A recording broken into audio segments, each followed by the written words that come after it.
And if you can only smell this, can you? I mean, absolutely. You can, yeah. And only when the oil is hot, you can see it well. And now this is done, I think. It's browning already? Yes, it is. And it's really, literally, just a few seconds. That's all you need. I'm going to put it there. To be discarded? Because it can go very bitter if it's left too long. Yes, of course. And also, you don't want to leave it in, because in case you eat it by mistake with a piece of meat or something, then it'll give you a terrible shock. Sure. Yes, a bite of garlic. This is, yeah. I'm going to use my finger. My finger has become very... Okay. I'm going to just quickly toss this French beans. And turn the heat a little bit higher. Put your stopwatch on this, because I promise you this won't take more than, what, half a minute? Yes, literally. Amazing. Now, they get a lovely glazed look, don't they? The colour becomes much more intense. And you just make it richer. If you just blanch the beans, and it doesn't, it's sort of like kind of very flat. Surf, sort of texture, I don't know what is the word for it. It just sometimes it's got a richness of it. Yeah? With the oil, it's just coating the beans. It doesn't cook it that much more anyway, because the beans been left cold, yeah. And that's about it? Yep. Amazing. Oh, yes. Amazing. I'm going to put it back to here, to the bowl. And I use this later on, yeah. I don't put it... Always to do is that you do the vegetable first, and then you replace it back into another side bowl or whatever, and before you do the meat or whatever other vegetable ingredient to follow.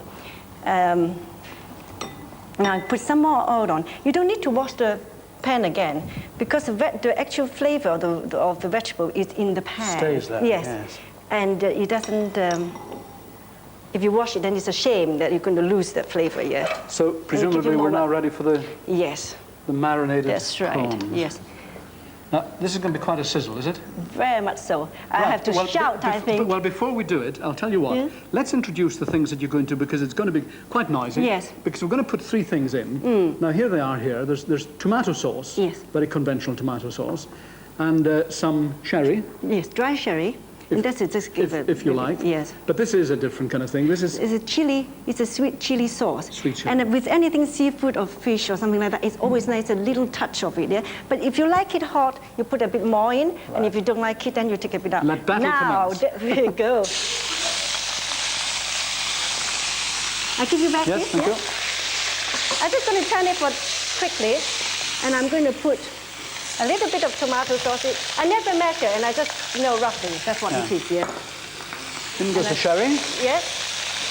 And you just make a little bit of sauce for it, and a little bit of...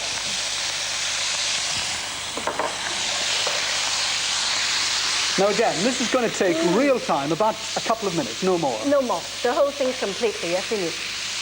You already tell that if it curled up, yeah, in a way, that it's all cooked, because the oil was perfect temperature. The colour of that is absolutely astounding. It's finished? Finished, yes. Amazing. Can you imagine making a dinner as quickly as this? That's wonderful.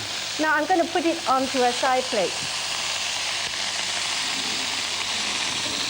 Now, so often in television cooking, we have to say, well, imagine that's going to be cooked for an hour and a half or whatever. But in fact, this is, in the time we've been looking at it, it's cooked, it's ready. That's why it's so difficult to time. Yes, please. To time it, yeah, is the most difficult thing to make. Now I'm going to do that. Thank you.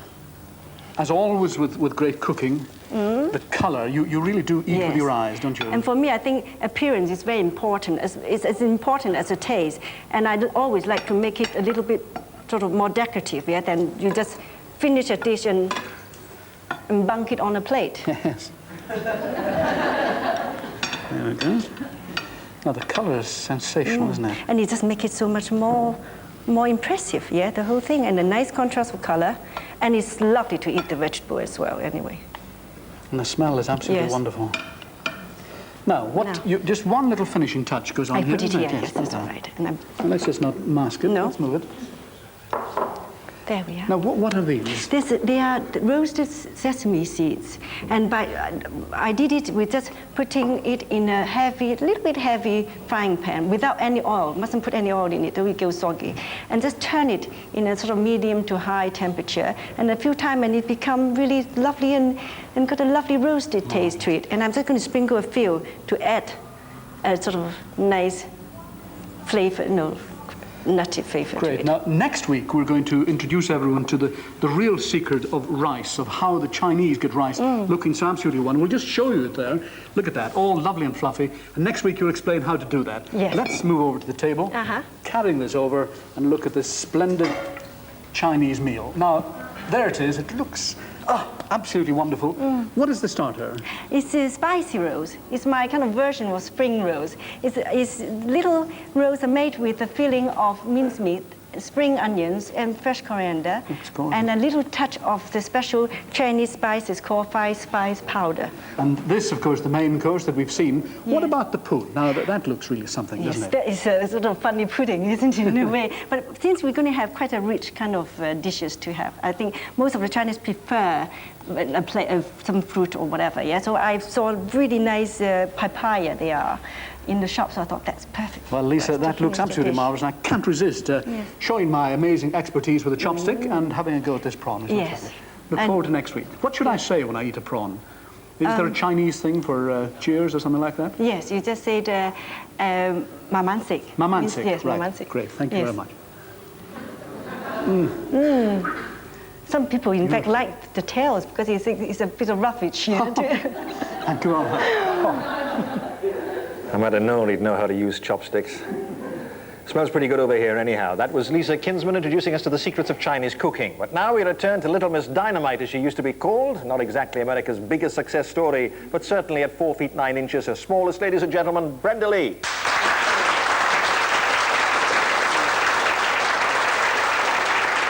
Thank you. Stand up. Look at that, look at that. Tell them how tall your husband is. My husband's 6'4". 6 feet 4 inches? Yeah. He must completely dominate you. He's pretty tall, yeah. What happens when you have a fight? We don't have too many fights. Just as well. It's better. But you started singing professionally, Brenda, at the incredibly early age of 6. Now, how did that come about? That was in Atlanta, Georgia, your hometown. I was doing a local television show in Atlanta when I was 6 years old. And I won the spot on the show in a talent contest. And when I did my first show, they got a lot of mail, so I became a regular on the TV show, and I did that for about 2 years. But presumably you were carrying on your schooling in between times. Yes, I only worked on the weekends, so I went to school. Now, how did you start making records? Well, I moved to Nashville, Tennessee, and signed my contract with Decca Records, which is now MCA Records. At what age? At 9 years old. And I had my first record out when I was 9. Now, not many people realize this, but your first big hit was not in the United States at all, was it? No, I got my start right here in Britain, in the United Kingdom. And that was? Let's Jump the Broomstick. And how old were you then? I was 12, going on 13. 12 years old, yeah. So what was the first big international hit, the one that was popular on both sides of the Sweet Atlantic? Nothings was the first one in 1959. So you were, what, 13 then? 14. 14, 14. But that's still a very early age, you know, to have so much attention focused upon you, to have that kind of success. I mean, did you find that difficult to contend with? No, I don't think you think about things like that, you know, when you're young. And nobody ever told me, you know, that I was, you know, doing anything different. I mean, I'd always sung, so I thought everybody sang. And my mother, if I got out of line, she gave me a swat, and, you know, I wasn't treated any different at school, so... As far as the family were concerned, it was just little Brenda. Still Brenda, yeah. Because country music, you know, has really had this tremendous upsurge in popularity in this country. But curiously, when your songs were big hits over here in the 60s, people didn't call you a country singer, they called you a rock singer. I mean, yeah, at first, I guess it was more or less rockabilly, and then it was rock and roll. Yeah. So over here, I've always been known more or less as rock. Because really, country music is essentially American in origin. You know, it's foreign almost to the British nature. I mean, if I were to say to you, if I were to ask you to define the appeal of country music, how would you do it?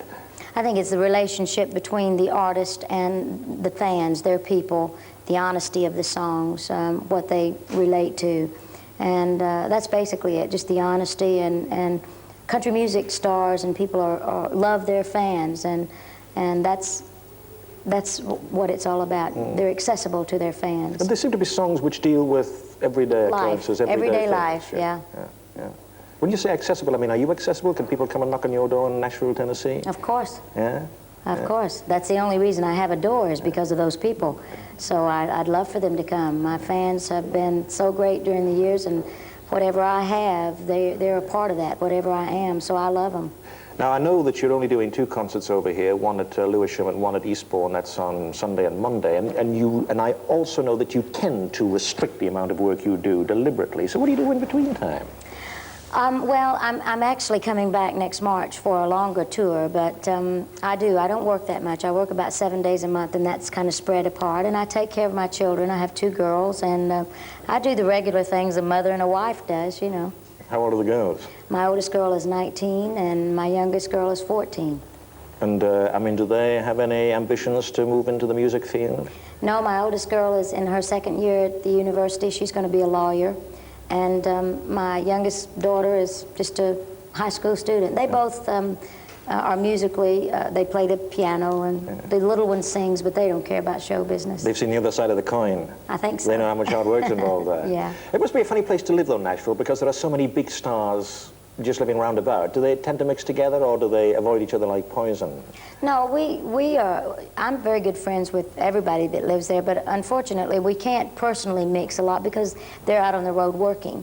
So we don't see each other a lot, and that's a shame because we do all live there and all, but most of my get-togethers personally are with my children's friends and my husband's working pals, so I don't see the music business too much. And are you a member of all the various sort of American societies like the PTA? And, yes, is that right? You do know all that? Mm-hmm. There's quite a busy life anyhow. It's busy. Well, listen, let me wish you the best of luck with the 2 concerts, and we're delighted to have you here today. Now, I'm going to ask you to sing one more song, preferably one of the oldies. Okay, I can do that.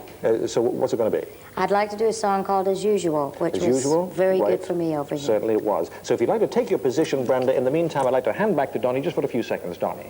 Thanks very much indeed, Bob. Well, as you can see, the duvet is pretty well complete. Alison, you've done sensationally well, haven't you? Now, let's be absolutely honest, you weren't helped by anybody. This is all your own work, right? Yes. Because how old are the boys? I mean, there's your brother and a couple of other brothers from another family, and they're what, 5, 6, 7, and 8, that sort of age, isn't it? Yeah. So we've proved that this kind of thing can be done. Now, do you know what we have to do next? Because if you were to go to bed with a duvet like that, it would get all smudged, wouldn't it? Do you know what's going to be done next? No. Well, I'll tell you what has to be done is it's got to be ironed, to put a cloth over it, iron it with a hot iron, and that seals the paint, or seals the crayon colouring, and it becomes what they call colour fast and ready to slip underneath and go off to bed. So there you are. I think you've done sensationally well. Johnny, how about a round of applause for our duvet artists? What?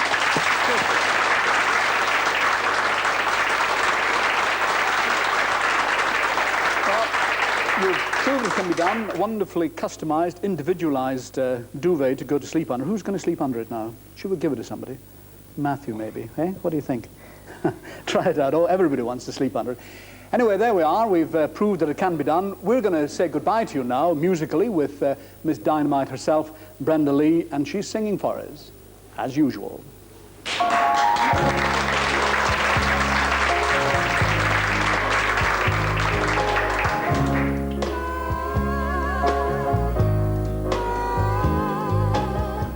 The sun comes up and brings the dawn. As usual, when I awake, I find you gone. As usual, I can't find the way to let this crazy heart of mine forget. I pretend you're still beside me, as usual.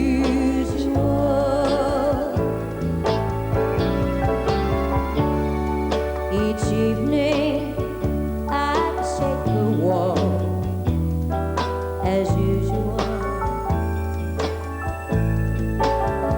I make believe that we still talk, as usual. People always stop and stare. I guess they just don't see you there. Don't they know you'll always be right here, as usual.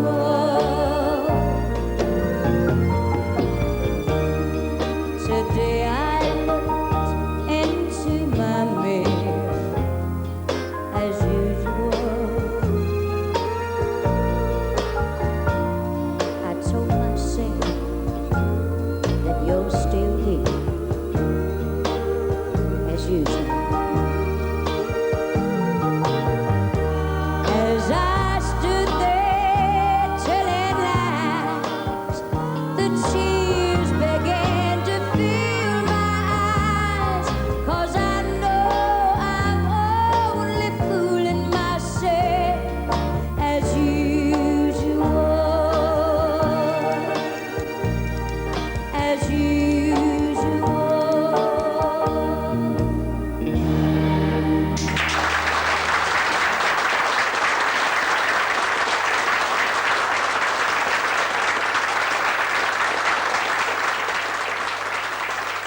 In 15 minutes, the Star movie, The Pleasure of His Company, with Debbie Reynolds and Fred Astaire.